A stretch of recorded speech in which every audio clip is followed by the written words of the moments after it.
దేవినేని అవినాష్ గారు మా పార్లమెంట్ సభ్యులు కేసీఆర్ నాని గారు చంద్రబాబు గారు ఏదో మర్యాద సరిగ్గా ఇవ్వలేదని చెప్పి ఈయన బాధపడతా ఉన్నాడు. అంటే దేవినేని అవినాష్ గారు చంద్రబాబు గారు మర్యాద ఇవ్వలేదని మా పార్టీలో జరిగే విషయాలు ఆయనకి ఎందుకండి?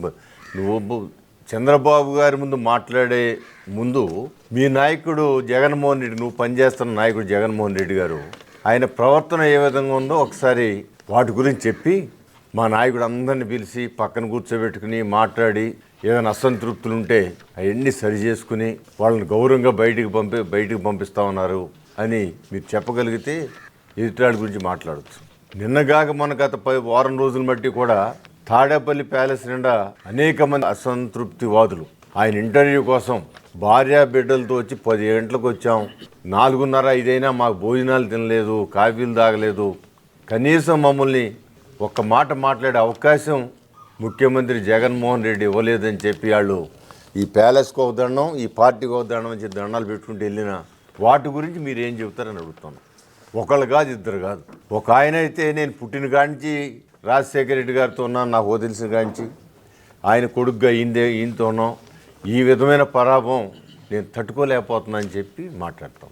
అంటే వాళ్ళు పార్టీ అధినేతలుగా వాళ్ళకు ఉన్న ఇబ్బందులు ఉండటం, జగన్మోహన్ రెడ్డి గారికి ఉండే ఇబ్బందులు జగన్మోహన్ రెడ్డి గారికి ఉంటాయి, చంద్రబాబు గారికి ఉండే ఇబ్బందులు చంద్రబాబు గారికి ఉండొచ్చు. కానీ నీ స్థాయిలో నీ స్థాయి ఎంత?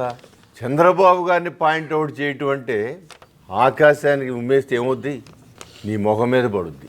లేదా నీ నాయకుడు, నువ్వైతే ఇప్పటికి చాలా పార్టీలు మారారు, మీ నాయకుడు జగన్మోహన్ రెడ్డి గారి దగ్గర ప్రస్తుతం ఉన్నారు, రేపు ఎక్కడ ఉంటారో అది కాలమే నిర్ణయిస్తుంది. జగన్మోహన్ రెడ్డి గారు మా 5 సంవత్సరాల్లో ముఖ్యమంత్రి అయిందని మాకు అసలు అపాయింట్మెంట్ ఇవ్వలేదని చెప్పి వాపోతున్న ఎమ్మెల్యేలు మాట్లాడే మాటలకు మీరేం సమాధానం చెప్తారు? మాకు మంత్రులకే గుర్తింపు లేదు, ఇంకా మీకేంటి అని చెప్పి మంత్రులు ఎమ్మెల్యేలతో అన్న మాటలకి ఏమి సమాధానం చెబుతారు?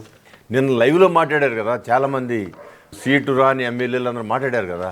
మరి సీటు రాని ఎంపీలు చాలామంది మమ్మల్ని ఆళ్ళని తిట్టి అంటే తిడతానుక మేము రాజకీయాల్లోకి వచ్చింది, మాకు నీ సీటు వద్దు, నువ్వు వద్దని మేము బయటకు వచ్చామని చెప్తూ ఉన్నారు కదా కొందరు. మీరు అందుకని ఎవరింట్లో ఉన్న సమస్యలు వాళ్ళు పరిష్కరించుకుంటే, ఎవరింట్లో ఉన్నది మీ ఆత్మవిమర్శ చేసుకుంటే ఎదుటాడి మీద మాట్లాడే హక్కు ఏమైనా కొంచెం ఉంటుందేమో.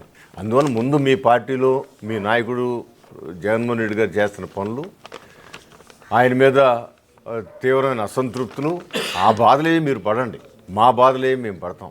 ఈ విధంగా ప్రెస్ ముందుకు వచ్చి ఏది పడితే అది మాట్లాడితే ఓహో ఆహో అనుకుంటారనుకుంటే నీ అమాయకత్వం.